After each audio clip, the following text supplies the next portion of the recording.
Joining me now is former Republican Governor Christie. He's the author of the new book, What Would Reagan Do? Life Lessons from the Last Great President. Governor Christie, welcome back to Meet the Press. Thanks for being here. Thanks. I want to dive right into this special counsel report that we've been talking about throughout the morning.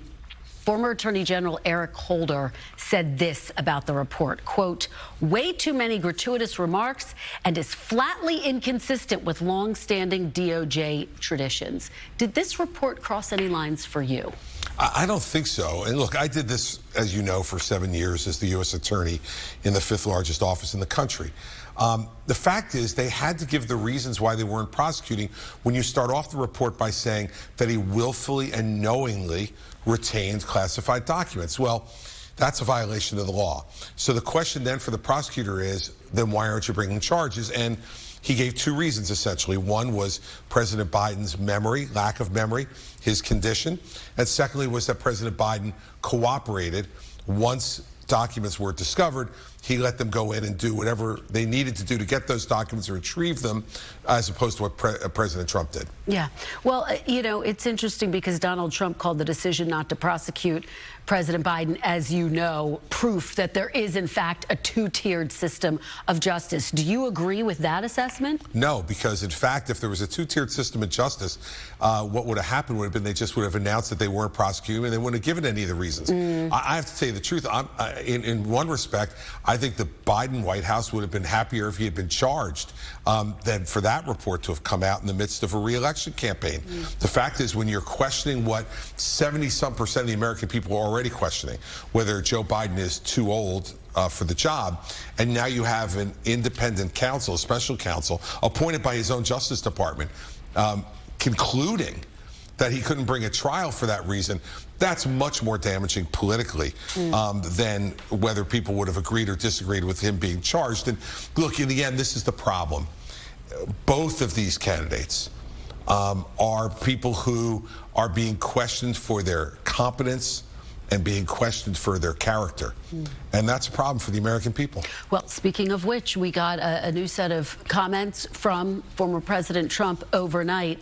He basically is recounting a story, a conversation he says he had with one of the NATO leaders about paying their fair share in the face of these threats by Vladimir Putin. Let's take a look. I'm going to get your reaction on the other side.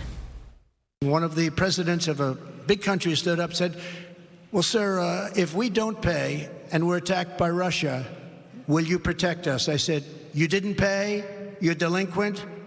He said, yes, let's say that happened. No, I would not protect you. In fact, I would encourage them to do whatever the hell they want. You got to pay.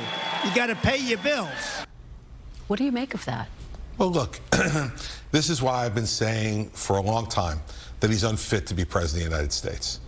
Now, it's one thing, and I think it's right for a president to say to a NATO member, hey, you got to pay the dues you need to pay.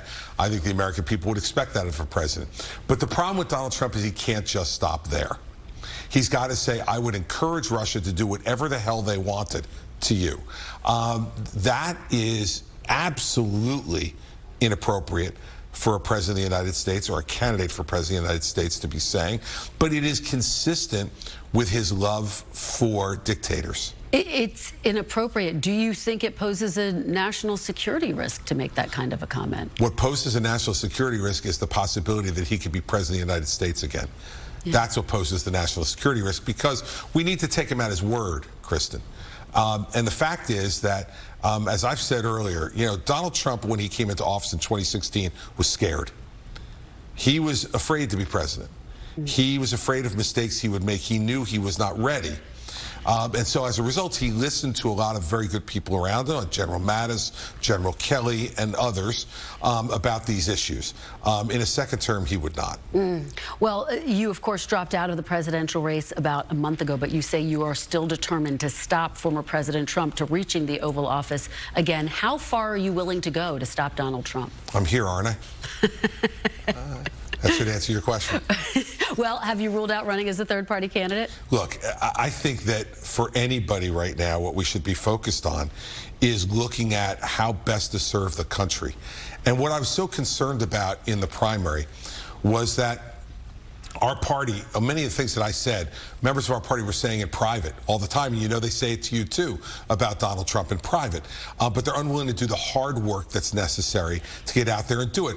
Listen, Kristen, the primary was over at the first debate, when 658 people raised their hands and said they'd support him as a convicted felon. But have you ruled out a third-party run, Governor? Look, I can't see anybody doing that at the moment. But, you know, no one knows what's going to happen as we go forward. I've said this. Someone would have to see a path to 270 electoral votes to do it. And, you know, I haven't even taken a look at that yet. Like you said, I've only been at it a month. Have you spoken to No Labels? They obviously are interested in you. I have not spoken to anyone at No Labels, nor has anybody from my campaign done that. Let me ask you, in 2016, you told wary Republicans that if they weren't working to elect Donald Trump, they were working to elect Hillary Clinton. Let me put that back to you now. If you aren't working to elect President Biden, are you working to elect President Trump, former President Trump? No, I don't think so, because I think what we have in this race is two really, really bad choices. But how's it different? Those are the choices. It is different. It is different because this time we don't know if we're going to have a third choice or not. And so I'm not going to make any commitment. The one commitment I will make to you this morning is I'm not voting for Donald Trump under any circumstances. Now, who I might vote for, I'll wait to see the complete field before I make my judgment. Do you rule out voting for President Biden? I can't see myself voting for President Biden. But you don't rule it out? No, look, I can't see myself voting for him because I don't agree with his policies, and I have serious questions about his competence to serve another 4 years. So, do I rule it out? I can't imagine doing it. My guess is, Kristen, if those are the only two choices, I'll move to the Senate race in New Jersey, and that'll be my first vote. But, you know, you keep talking about the fact that a third party likely won't get to 270. So it looks like those are going to be your two options. You've called Donald Trump a dictator, a threat to the democracy. So why not vote for, campaign for his alternative if your goal is to stop Trump? If you disagree, look, you have two different problems here. You have someone who, in Joe Biden, who I think doesn't physically look up to serving another 4 years, whose policies I disagree with in the main. You have Donald Trump, who I agree with a number of his policies, but who I believe his character absolutely disqualifies him for the presidency. Those are two awful choices. And by the way, Kristen, that's what about 70% of the American people are saying right now, is they don't like either one of those choices. And so what I'd say about a third-party candidate is this.